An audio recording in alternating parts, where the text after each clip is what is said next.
another at-home workout for you. Now, I know working out at home is probably not what you are hoping for this time, but remember, it's only for a short period of time, and something at home is better than doing nothing. You're still moving your body, you're still getting your heart rate up, you're still working those muscles, which is better than the alternative of never having anywhere to go back to, never having any place to train, and not having a workout program to follow. So let's go through today's workout.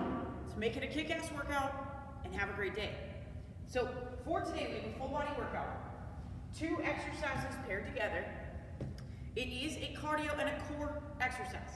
So you're gonna do one exercise that's gonna be a little bit more full body, a little bit targeted at getting that heart rate up, making you sweat, making you breathe heavy. And then we've got a second exercise that's designed to hit the core. Allow your cardiovascular system to recover, to get that heart rate down a little bit, give you some recovery time. So for today's workout, you're gonna go back and forth between the 2 exercises, 4 rounds of 50 seconds on and 10 seconds off. So it's 1 minute of work, 4 times each exercise, then move into the next pairing. So the first 2 exercises we have are in and outs and hollow hold. In and outs are cardio exercise. We've done these before in a couple videos. You start with your feet together. Out, out, in, out, in, out, in. The faster you go, the more challenging it's going to be. If you need to keep it at a slower pace, that's okay.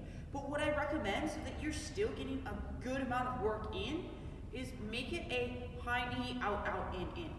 So that you're getting a little bit more core, you're working those legs in a full range of motion, kind of getting a little bit more of those quads and those hip flexors.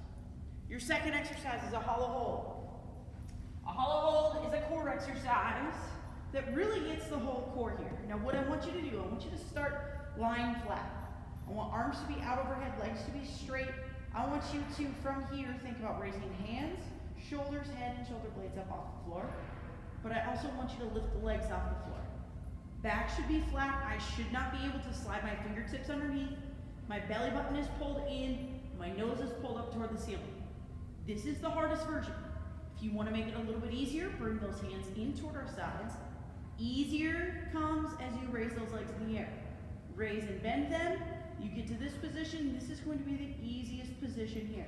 That back stays flat throughout the whole range of motion. If we get that back arched up off the floor, our core really isn't going to get the work it needs. It becomes a low back and a hip flexor exercise. Really try to pull that belly button in toward the floor. If that means that you have to put those feet all the way on the floor and just work on holding that position here, I'd rather you do that than be out at that lengthened position where that back has a really big gap underneath. Second 2 exercises, we have a broad jump and a back pedal. Broad jump means you're going to start with your feet under your hips. You're going to jump forward. So here, jump out, and then back pedal back to your starting position. You could do 1, 2, 3 back pedals, or broad jumps, and then into a back pedal to your original spot. You could do 1. If you've got a long space, you could broad jump all the way down. You could back pedal all the way back. The point with the broad jump is we want to land nice and soft into our legs. Here. It doesn't have to be a big, long jump. You're trying to jump out. Yes, broad jump. But don't push it so that you're hurting your knees, you're hurting your ankles, you're hurting your back by jumping so far. The back pedal. Make sure that you sit into your legs and that we're not leaning up too tall. You fall over when you get up too tall and you lead with those heels. Second exercise, your core exercise, is a sprinter. In sprinters, you're going to start in that same position like you did for a hollow hold. But now you're going to bring nose up toward the ceiling, bring knee into chest, arm out to side. Lie back down, arms come all the way out overhead, sit up, and bring the other knee in. You're going to alternate which knee you bring in every single time, really squeezing and engaging from that core. The big thing to note is you don't want to swing your arms to use your upper body. They're there. It's going to make it a little bit more challenging having them up overhead, but we don't want them to be too much of a contributor to the exercise.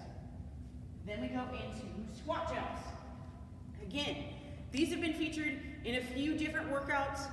Feet a little bit wider than hip distance, probably about shoulder width apart. Sit into the legs, jump up, land nice and soft. Now, from the side, it looks like this. Notice I land and go right into the next rep. Remember, we don't want to land with a hard knee, stiff on the ankles. That's hard on the joints. Land softly, drop into that squat. Use some of that momentum to take you right into the next one. If jumping is too much, remember, we're just going to go body weight squats. Push the pace so you get a little bit more cardio in it. Second exercise is a sideline leg raise. You're gonna lie down on one side. Doesn't matter if that leg is straight or bent, it's personal preference. From here, everything stays stacked. Shoulders, hips, knees. You're going to raise that leg up. These are raises, so you're repeating up and down motion here, lifting that leg straight up and back down. Notice, I'm not forward, okay? I shouldn't be able to see my kneecap when I'm in this position lying down here. I should when I'm up here, but down at the bottom, I shouldn't be able to see my kneecap. We also don't want to be too far, okay? I should still be able to see my toes. Do one round on each side, and then repeat for rounds 3 and 4. 2 rounds each side. Fourth superset, we have our burpees and planks. So, with burpees, remember, hands go on the floor. You got a few different options all the way down. Jump up. You can place hands on the floor, out, back in. You can place hands on the floor, step out, step back in.